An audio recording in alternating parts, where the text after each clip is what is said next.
Hello, friends. I'm Gil Shohat, a composer, conductor, and a pianist. And welcome to my private studio. This is the space where I write, where I rehearse, where I play the piano, and even in recent years play some concerts. This is an old studio with a 500 years old stone in the old city in Israel. The fact that we shoot it here relates to what I would like to talk with you about today, which is how an artist, and especially a musician who is both a composer and a pianist, feels in the times of the pandemic. I would like to try to contribute from the point of view of the musician, even try to find good aspects of what happened in this year when me as an artist, and I guess other artists as well, were forced to go from the public sphere deep into the private sphere. Not just something that is a part or an outcome of an inner process that we go within ourselves, but something that was forced on us from the outside world because of the pandemic. Symbolically, it's like playing a concert in front of an empty hall. So what is the meaning of playing or performing in front of an empty hall? The idea of the empty world, the idea of the destruction of the world, of this feeling of the end of the world. And how is it different for a creative artist, an artist who writes pieces, which is very similar to the work of the author and the writer, just instead of writing a script or writing a book, is writing a score or writing a symphony or a concerto or an opera is quite similar. It's always one person who does that. I mean, I don't know of any opera that was written by a committee. In China, there is an example of one concerto, the Yellow River Concerto, that was written in a committee. But usually it's one person who sits by himself and writes the piece. So the two quotes that I would like to mention is one by great legendary pianist Glenn Gould, that said that for every hour that he spends with human beings, he needs 7 or 8 hours being alone. And in other interview, he said that he needs 30 hours being alone. It sounds funny, because we are all people that love people around us. How Barbara Streisand says, people who need people are the luckiest people in the world. So Glenn Gould doesn't agree with Barbara Streisand. But I can relate to this sentence when it comes to creativity. And this relates also to why I chose this place in the old city. Because I found this place 15 years ago. And the thickness of the walls here is 1 meter. So I am really isolated. It's like a little castle or a little cave. And people, you feel kind of isolated from the outside world, which is great for times of pandemic, And plus the space here is really for an artist being alone, locked in this place, and that's what I used to do for years, and sit here for 8-9 hours a day and write my compositions, my chamber music, my music for piano, my operas, my concertos, and so forth. So in a way, the fact that the world is forcing you to go back to the studio, to be alone with yourself, is maybe it's great for a musician, for an artist, for an author, that you don't have the temptations of the outside world, making big concerts, making even a big salary, a lot of money from playing to thousands of people. No, now you have 1 year that you have to be in your house or in your studio and write. And in fact, it contributed to me because I wrote a new opera in this time, and for the first time in my life, I wrote 2 books, written books, not just music. One is about the history of music, 1,500 pages of history of music, from the Homo sapiens to the 21st century. It's the first book that deals with, in one book, with Mozart, Beethoven, Chopin, or Guillaume de Machaut and Palestrina, together with the music in the biblical times, and also Beyonce and Rihanna in one book. I also wrote a book with a completely different subject about being a father. I'm a father to two little children, and I wanted to describe this whole experience of fatherhood. I never in my life thought to write a book about it, but since I was in a siege, so that's what I did. I sat and wrote a book. In addition, I wrote, as I said, the opera, and all this time, because I hardly saw friends and family, because at least in Israel we were not even allowed to meet other people, and we're not allowed to go more than 1 kilometer away from our house. In certain moments during this year, during the siege of the pandemic, we're not even allowed to go more than 100 meters away from our house.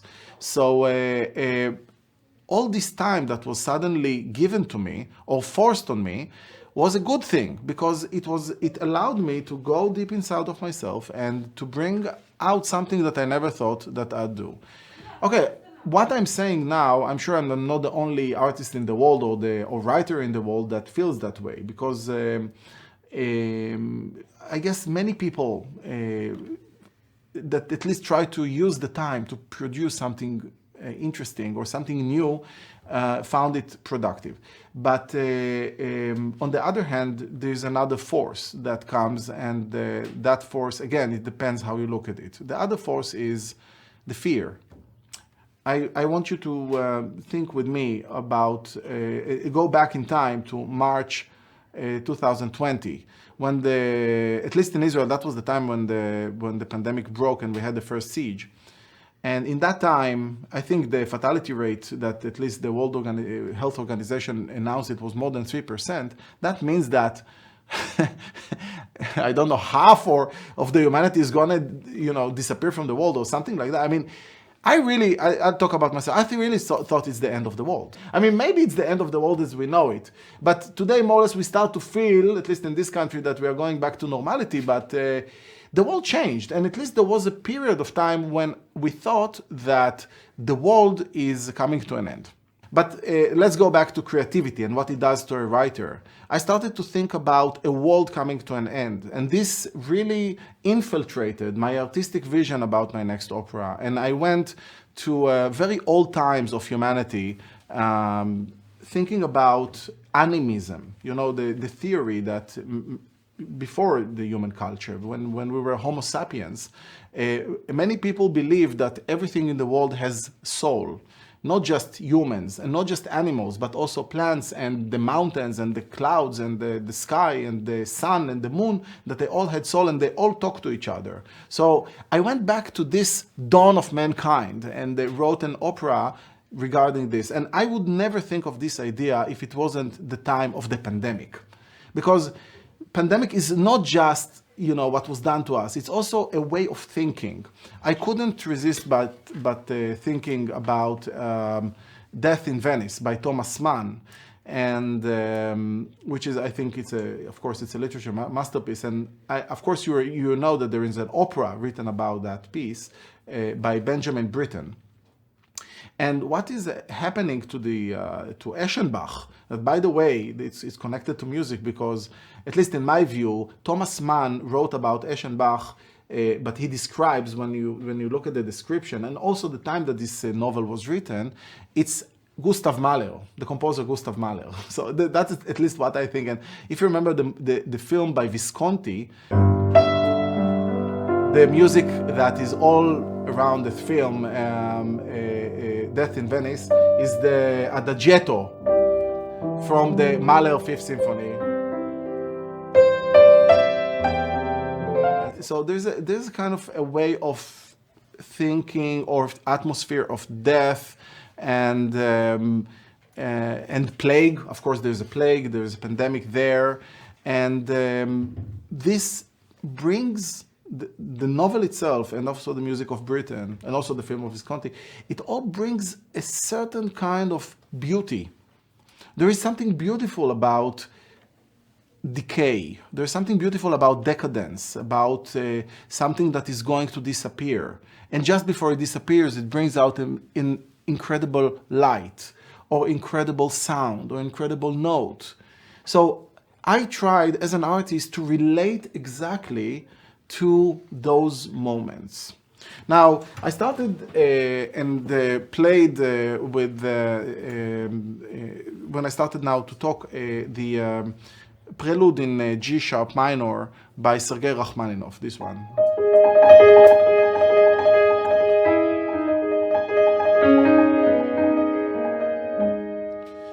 And I mentioned Rachmaninoff also as a tribute to one of the managers here who invited me to talk. But Rachmaninoff is also an interesting story because he was my idol because he was both a composer and a performer. And soon I'm going to talk about the whole side of the performer, which is much less optimistic or less, I would say, it's much harder to find the good sides and the good aspects of the times of the pandemic for a performer, but I'll talk about this in a few seconds. Rachmaninoff was a composer, and he wasn't one of these composers who sits in a dark room and writes a symphony and the rain is dropping on his head. He was extremely successful and rich and had a beautiful career. But Rachmaninoff was a person, a little bit like Glenn Gould, who felt uncomfortable in front of people, and he was a solitude person, and that's the way he wrote pieces. And he has big pieces, big orchestrations and big operas, but when you come down to what Rachmaninoff writes, you always find the artist who is absolutely alone, which brings me to the second quotation that I wanted to mention by Arthur Rubinstein. He said, "When I'm alone in the room, I practice and I go deep into my art. When there is one person in the room, it's a concert." So we lived 1 year, at least artists, lived in an empty room, playing to an empty hall. Okay, the hall is empty. Imagine this picture. You play on a piano, or you play a violin, or you play your instrument on a huge stage, and in front of you there are 3,000 seats, and everything is empty.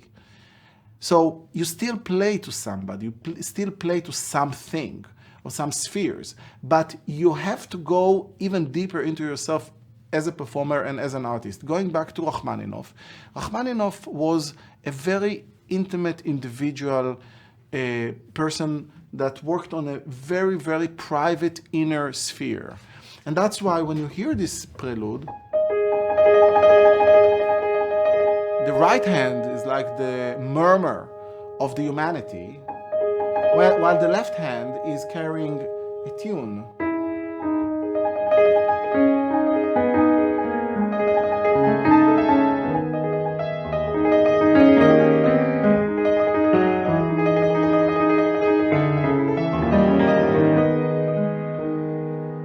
Now, everybody who knows Rachmaninoff knows that this tune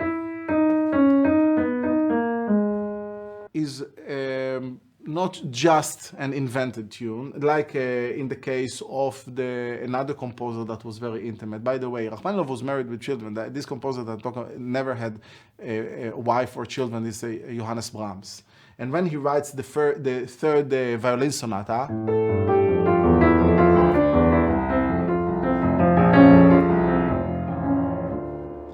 this tune,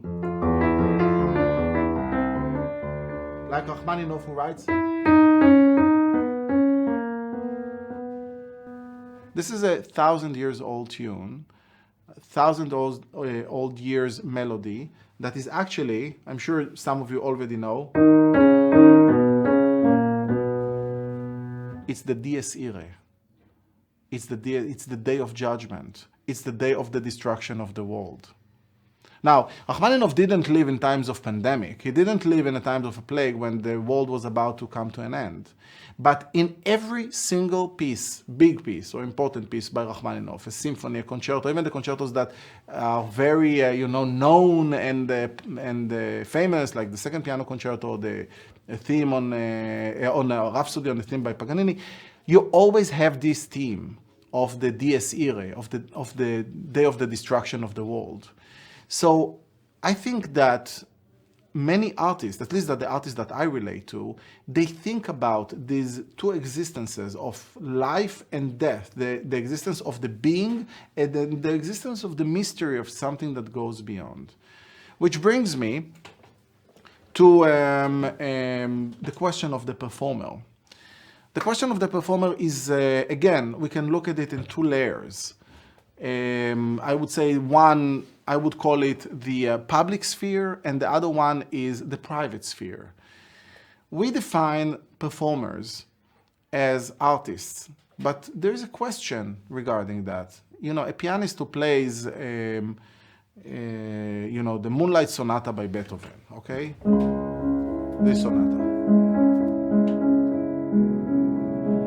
He performs this piece like hundreds of thousands of other pianists that performed this piece in the last 200 years. It was written more or less than 200 years, and is the most famous sonata by Beethoven. So in which way you are an artist? If you perform the exact same piece and you don't change one note from what Beethoven wrote, because this is our standard as classical musicians, then where is your art? And here we go from the public sphere, the way people expect you to play it, into the private sphere. What I define in this lecture as the interpretation. The interpretation is your own signature when you play a piece. Of course, it's based on great knowledge and it's based on your personality, but it's also it also demands another process, and that process is that you go deep inside yourself, and this process cannot be on the stage. This process have to be in a studio like this. This process have to be when it's completely quiet. How Bjork says, shh, shh. It's quiet. And times of pandemic, it's a quiet time. I know, maybe you blame me now that I'm trying too much to see the good sides. But there are also good sides. You know, it was quiet outside. So I played this for more than 30 years, this sonata. For my first concert with Beethoven sonatas, more than 30 years. I was less than 12 years old. And suddenly I realized something that I haven't realized for the last 30 years when I played the piece. I always thought about this as the moonlight, you know, this note that comes from the moon.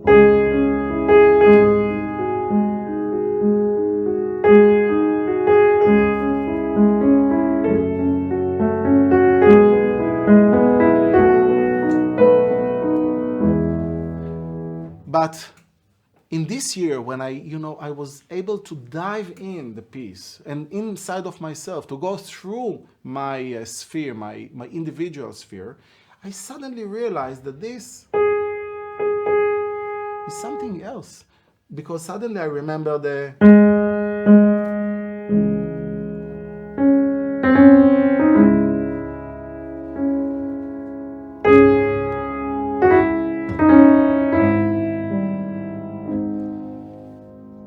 So I know that that the people who are listening to me now are coming from different parts of Europe and the United States. So maybe you know this. This is the second movement of the Eroica Symphony by Beethoven, and it's a marche funèbre. Marche funèbre. It's a funeral march. Of course, Chopin later on wrote.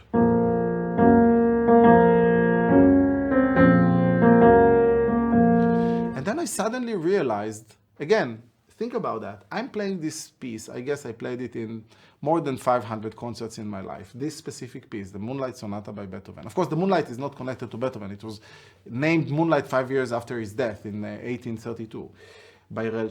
But nevertheless, I think about this as something very romantic. And suddenly, I come to a realization that this is actually a funeral march. At least the way Beethoven thinks about that. And through this, I went through a process that brought me to a completely different interpretation of the piece. And this also came as a result of this specific time, when I had time to look at things in a different way, in a different light, and deeper. Now let's talk about something much more painful. And here we come to a different understanding of the times of the pandemic. During this year, all the productions that we worked years about, me and my staff, were immediately canceled. So of course, this was devastating. And it's not just the money, it's also all the effort that was put in. I thought a lot about image. So we have in Israel these big towers in Tel Aviv called the Azrieli Towers. So I thought, if these towers one day, we have some kind of, God forbid, 9/11 and they fall down, tach. This is a big image. You can show it on CNN, you can show it on BBC, and everybody say, wow, this is a tragedy. Now, when a big production of mine, or let's say I was about to premiere an opera in Moscow, and this whole project, vanished. I waited for 20 years for that specific moment. And then I thought to myself, well, I don't have a tower to show that falls down and all the devastation of what happens with it. But for me, this what happened, because I worked for years for this moment. And then suddenly everything disappeared. Now, most of you deal with selling books. But to sell books, okay, you sell on the internet. This maybe wasn't hurt. I don't know. You teach me if it was hurt. But here, shops, and in Israel, most of the books are sold by shops. The shops were closed. And when the shops are closed, then people could not buy books. So the industry, of course, suffers. Maybe the authors found this time, good time to write. But we as producers or publishers, this was a very challenging time, at least in the music world. So these are my feelings and thoughts about how an artist, a creator, and a performer lives in the times of the pandemic. What is the feeling of, symbolically speaking, playing to an empty hall? And I try to show the good sides and the bad sides. And I hope that I contributed, at least with my personal experience, to what you feel about the year that we all pass together in the world.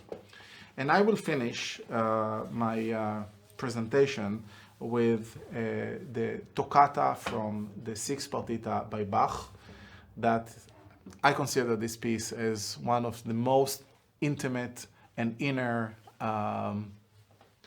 as I said, inner investigation, so to speak, or private sphere of Johann Sebastian Bach when he was just himself with a cembalo and he wrote this beautiful opening to the Sixth Partita. Thank you very much. And you are always invited to my studio in Israel.